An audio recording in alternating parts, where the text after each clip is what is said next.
నా బాలు అలా ఇంటికొచ్చి మాట్లాడుతూ ఉండగానే ఇక సత్యం అయితే అంటాడు, ప్రభ మన అదృష్టం కొద్దీ నాకు రావాల్సిన పెన్షన్ డబ్బులు ₹1,00,000 ఇవాళ వచ్చేసాయి అని చెప్పేసి అనగానే, ఈ పెళ్ళి చేసిన అప్పులతోటి ఎప్పుడు తెరవాలి, ఎలా తెరవాలి, అప్పుల మీద అప్పులు, వడ్డీల మీద వడ్డీలు కట్టలేక దుంప తెగుతుంది. పెళ్ళి ఎక్కడి నుంచి చేశాను అనుకుంటున్నావు, ఎలా అయింది అనుకుంటున్నావు అంటూ గొడవ చేస్తుంది ప్రభావతి.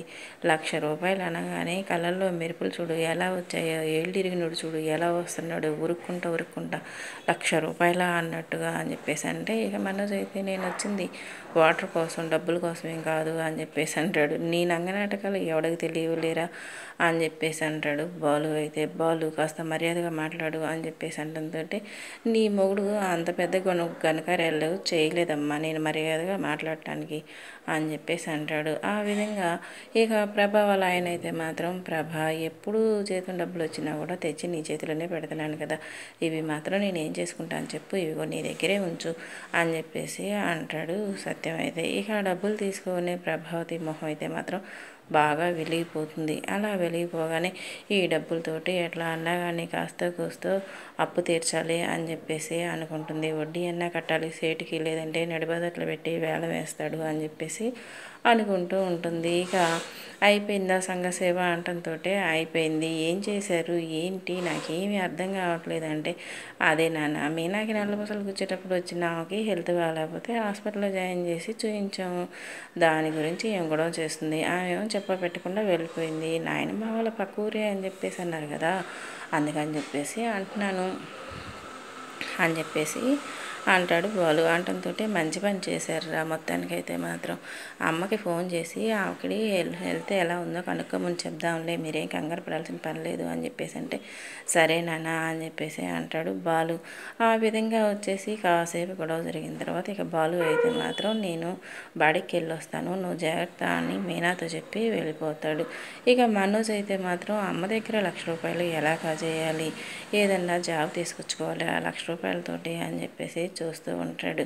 ఇక రోహిణి అయితే మాత్రం ఎట్టి పరిస్థితుల్లో మీనా వాళ్ళకి మాత్రం అమ్మ వాళ్ళు దొరకకూడదు అని చెప్పేసి అంటూ మనసులోనే అనుకుంటూ కంగారు పడిపోతూ ఉంటుంది. అలా కంగారు పడిపోతూ ఉండేసరికల్లా ఇక ఇంటికి పోలీసులు వస్తారు. పోలీసులు వచ్చిన తర్వాత ఇంటికి పోలీసులు రాగానే, ఏంటి పోలీసులు వచ్చారు అని చెప్పేసి అనుకుంటూ ఉండగానే, కంగారు పడాల్సిన పని లేదమ్మా అని చెప్పేసి అంటూ ఉంటాడు పోలీస్.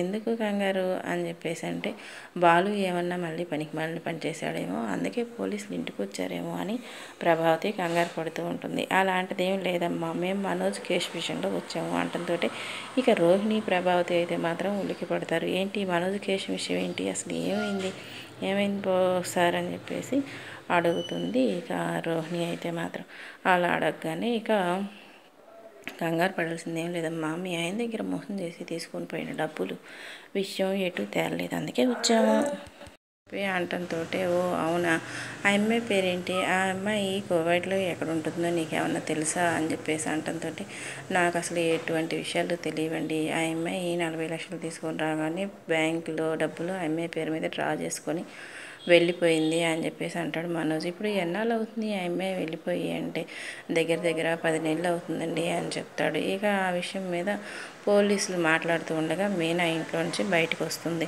అలా బయటకు వచ్చిన మీనాని చూసి, నువ్వేంటమ్మా ఇక్కడ ఉన్నావు అని చెప్పేసి అంటే, ఈ అమ్మాయి మీకే అలా తెలుసు, బాగా తెలిసిన వాళ్ళలాగా పలకరిస్తున్నారు అని చెప్పేసి అంటే, మీ బాలు బండి పోయినప్పుడు ఈ అమ్మాయి పరిచయం అయిందమ్మా అంటే, అదేంటి మా బాలు బండికి ఈ అమ్మాయికి ఏంటి సంబంధం అని చెప్పేసి అంటే, మీ బాలు బండి తీసుకువెళ్ళింది ఈ అమ్మాయి వాళ్ళ తమ్ముడే, అప్పుడు పోలీస్ స్టేషన్కి వచ్చి బతిమలాడుకుంటే కేసు విత్డ్రా చేసుకున్నాడు బాలు అని చెప్పేసి చెప్పగానే, ఇప్పుడు దాకా పూలు అమ్ముకొనే బతుకుతున్నారు అని చెప్పి అనుకున్నాను, దొంగతనాలు చేసి కూడా బతుకుతున్నారనమాట. మా ఇంటి సత్యహరిశ్చంద్రుడు మాట ఇచ్చాను, మాట పోతుంది మర్యాద పోతుంది అంటూ ఇలాంటి అలగజనాన్నే కాదు దొంగతనాలు చేసుకునే వాళ్ళని కూడా తీసుకొచ్చి ఇంట్లో పడేశాడు అనమాట నా ఇంట్లో అంటూ ప్రభావతి గయ్యం లేస్తుంది. లేవగానే మీనా కోపం వచ్చి అత్తయ్య అంటుంది. అంటుందట, ఏమ్మా కోపం వచ్చిందా, మీరు దొంగతనం చేయకుండానే ఆ పోలీసుడు వచ్చి ఇంట్లో మీ తమ్ముడు దొంగ అని చెప్పాడా అని చెప్పేసి అరుస్తుంది. అరవటంతో ఇక మీనా ఏం చేయాలో అర్థం కాక అక్కడి నుంచి ఏడుచుకుంటూ వెళ్ళిపోతుంది. ప్రభా నువ్వు ఊరుకో, ఉన్నదానికి లేని దానికి అది గతం గతహ, దాన్ని ఇప్పుడు పట్టుకొని పీడిస్తే ఆ అమ్మాయికి ఏమొస్తుంది చెప్పు. అనవసరంగా మీనా మీద నిందలేస్తూ ఊరికే ఎప్పుడు సూటిపోటి మాట్లాడింది, నీకు నిద్ర పట్టదు అసలు మీనాని అని చెప్పేసి అంటాడు సత్యం. నేనేమి కావించుకోను, కావాలనో అనట్లేదు, ఉన్నమాటేగా అన్నది, ఉన్నమాట అంటే ఉలికెందుకు అని చెప్పేసి అంటూ ప్రభావతి ఇంకొంచెం రెచ్చిపోతుంది. ఇక సరే అని చెప్పేసి ఆ విషయం అలా జరుగుతూ ఉండగా మీనా వాళ్ళ తమ్ముడు అక్క అక్క అనుకుంటూ అదే టయానికి ఇంటికి వస్తాడు. నువ్వేంట్రా ఇప్పుడు ఇలా వచ్చావు అని చెప్పేసి అంటే, ఏంటి కాలేజీకి వెళ్ళకుండా ఇక్కడికి వచ్చావు, మళ్ళీ ఏం దొంగతనం చేయడానికి వచ్చావు ఏంటి అని చెప్పేసి అంటుంది ప్రభావతి. అత్తయ్య అంటంతో, ఏంటి అత్తయ్య అని చెప్పేసి అంటావు, ఉన్నమాటేగా అన్నాను, నేను లేని మాట అన్నానా అని చెప్పేసి అంటుంది ప్రభావతి. ఈలోగా మనోజ్ వచ్చేసి ఇంకొంచెం తగులుకుంటాడు. ఏం దొంగతనం చేసుకుని వెళ్ళటానికి వచ్చావురా అక్క నువ్వు వంక పెట్టుకుని అంటంతో, ఏంట్రా నువ్వు మాట్లాడేది అని చెప్పేసి అంటూ ఇక మీనా వాళ్ళ తమ్ముడు మనోజ్ షర్ట్ పట్టుకుంటాడు. ఆ విధంగా ఇంట్లో గొడవ పెద్దదవుతూ ఉంటుంది. అయితే ఆ టైంలో బాలు ఇంట్లో ఉండడు గనక ఏం జరగబోతుందో ముందు ముందు చూడాలి. అసలు తెలియక అడుగుతానండి, భార్య అంటే ఒక బానిస లేకపోతే ఒక బాధ్యత, బంధమా? ఏమవుతుందో నాకైతే అర్థం కావట్లేదు.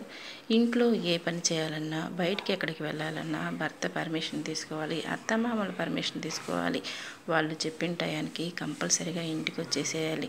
ఏమండి కనీసం ఆడకూతురికి ఒక స్వేచ్ఛ అనేది ఉండదా? తన ఇల్లు, తన ఫ్యామిలీ, తన కుటుంబం, తన పిల్లలు, తన భర్త అనే ఆలోచన భార్యకి లేకుండా ఉంటుందా? తను కూడా ఒక ఆత్మవిశ్వాసం కలిగిన మనిషి, తనకంటూ ఒక అభిమానం అనేది ఉంటుంది అని ఎందుకు ఆలోచించరు ఈ మగవాళ్ళంతా కూడా? ఆడదంటే బానిస, ఓపికన్నన్ని రోజులు భర్తకి, పిల్లలకి, అత్తమామలకి, వచ్చిపోయే చుట్టాలకి వండి వార్చాలి. కనీసం ఆ పుట్టింటి వాళ్ళు వస్తే పట్టించుకొని కూడా పట్టించుకోరు. ఏంటి మీ పుట్టింటి గొప్పతనం అంటూ నిందలు వేస్తూ ఉంటారు. ఏం తను మాత్రం ఆత్మాభిమానంగా చదువుకోలేదా? ఆడపిల్లగా పుట్టినంత మాత్రాన అంత చులకనైపోయిందా ఈ సమాజానికి? ఆడపిల్ల అంటే అక్కడ పిల్ల అంటారు, మరి ఇక్కడ పుట్టి పెరిగిన బంధాలు, బంధుత్వాలు, స్నేహాలు ఇవన్నీ ఎక్కడ కలిసిపోయాయి? గాల్లో కలిసిపోయాయా? ఏదైనా ఆపద వచ్చింది అంటే పుట్టింటికి వెళ్ళి ఒక నిద్ర చేసిరమ్మా అన్నీ సదురుకుంటాయి అంటారు. అక్కడున్నంత బలగం ఇక్కడ ఆమెకి దక్కట్లేదనే కదా దాని అర్థం. ఏమండి ఆడపిల్లల్ని అర్థం చేసుకోవడానికి భర్త ఒక్కడే సరిపోడు కదా, చుట్టుపక్కల ఉన్న జనం కూడా అర్థం చేసుకోవాలి. ఒకప్పటి అత్త ఇవాళ అత్త ఒకప్పటి కోడలే అని గుర్తుంచుకుంటే అసలు ఇవన్నీ రావా? భర్త అర్థం చేసి